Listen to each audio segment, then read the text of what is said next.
namamatay at nililibing. Taong 2021, isang hindi inaasahang kalaban ang pumasok sa Ilocos Norte.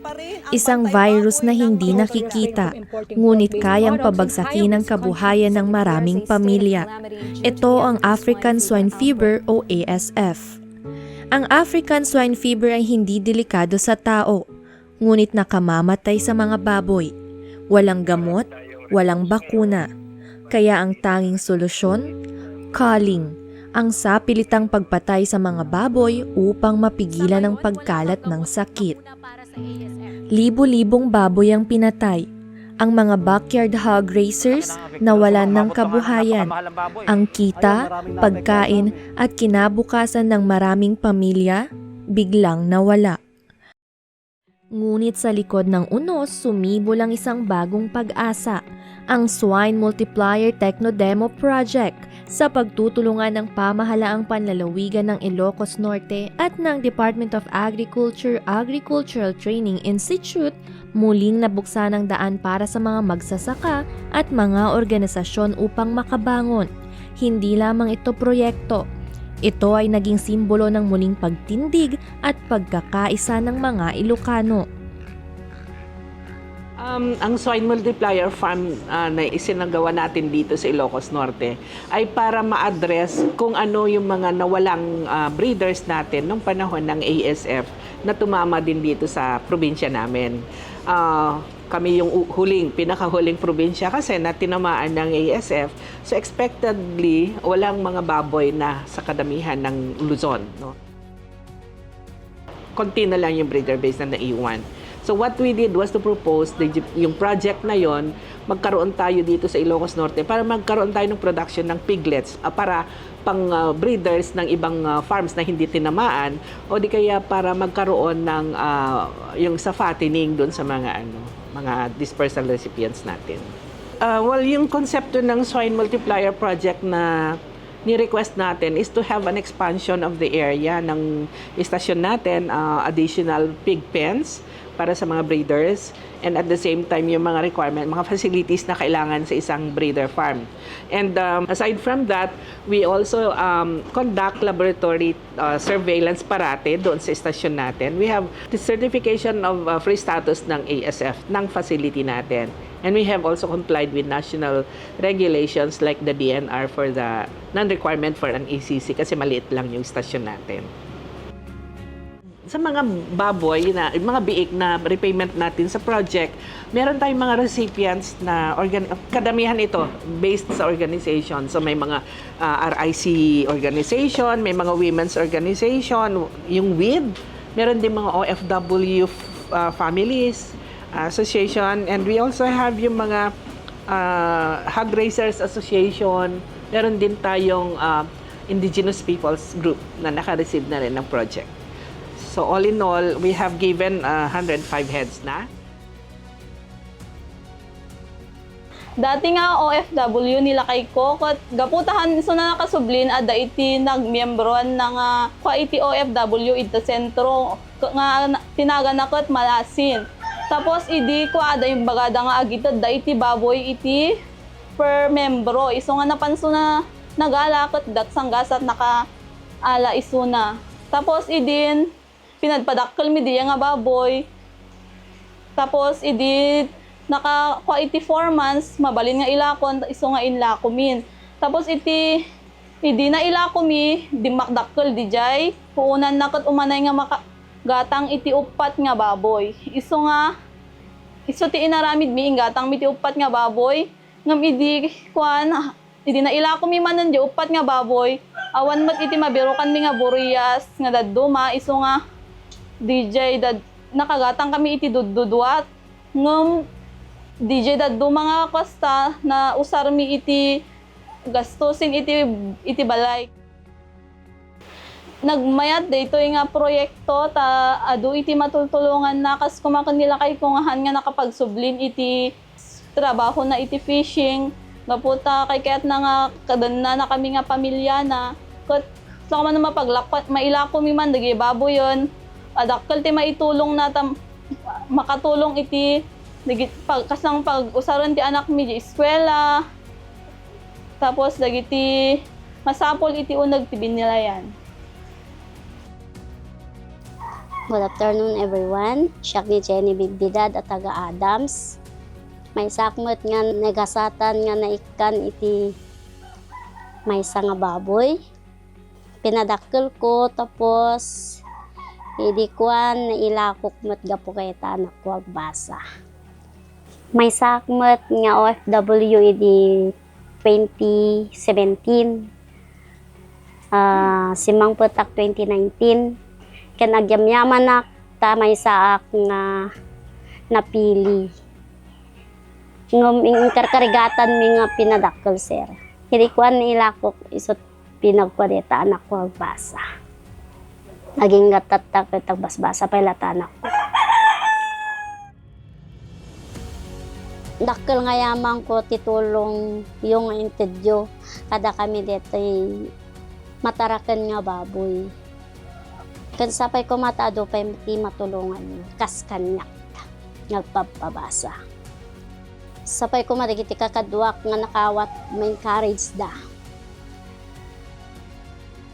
Babaen iti pinagkaroon mi iti organisasyon nga RIC ma'am. Sa nga pulo iti biig nga imay kada kami iti organisasyon ti RIC iti aring ket na 5 nga member iti nakaawat iti sagdudwada nga tinaraken ket babaen iti daytoy nga organisasyon nagkaroon kami iti sa nga pulo nga biig. Pagkapamin mi kadeto yan nga cycle yun nga na dinaalam ita.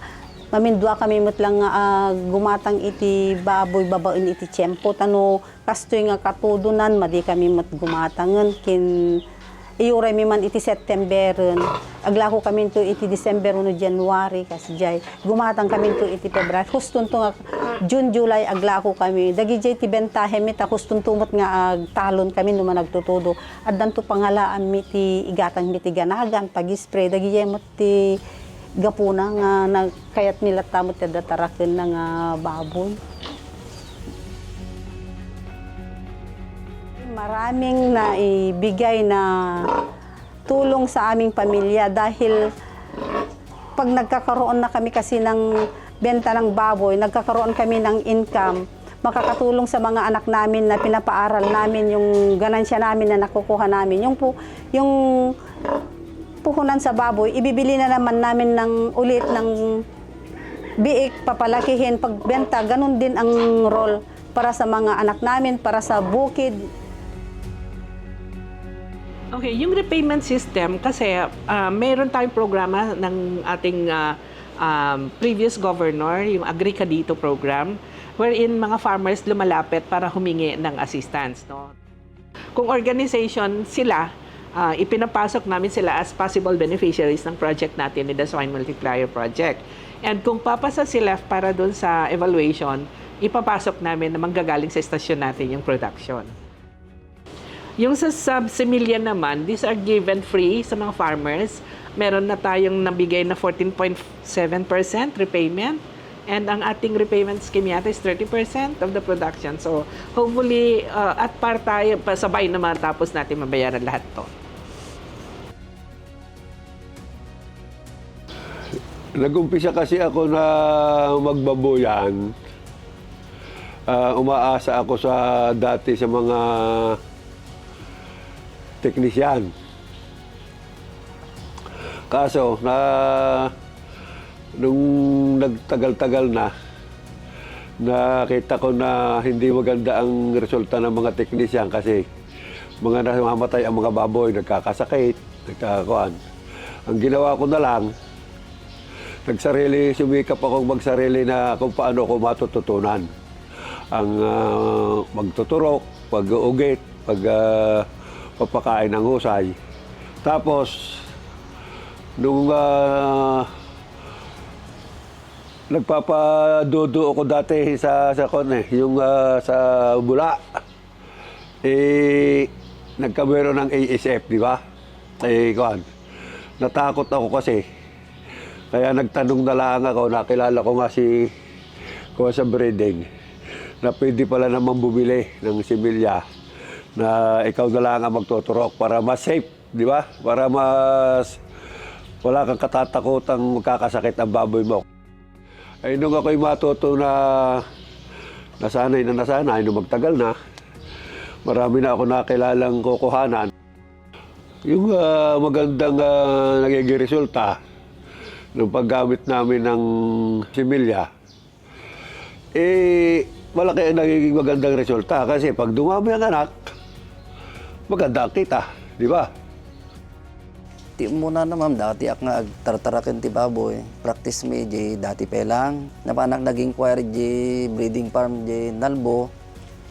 In offer da kanyak di kuha, di breed about di barong GP. In try ko ma'am, napintas mo ti resulta na alisto nga di bakal di baboy kan about di panag padodo ti baboy mas episyente ada yung dati hindi napadasak namin di masakayan ti baboy ket oray lang matukkulan mais-slide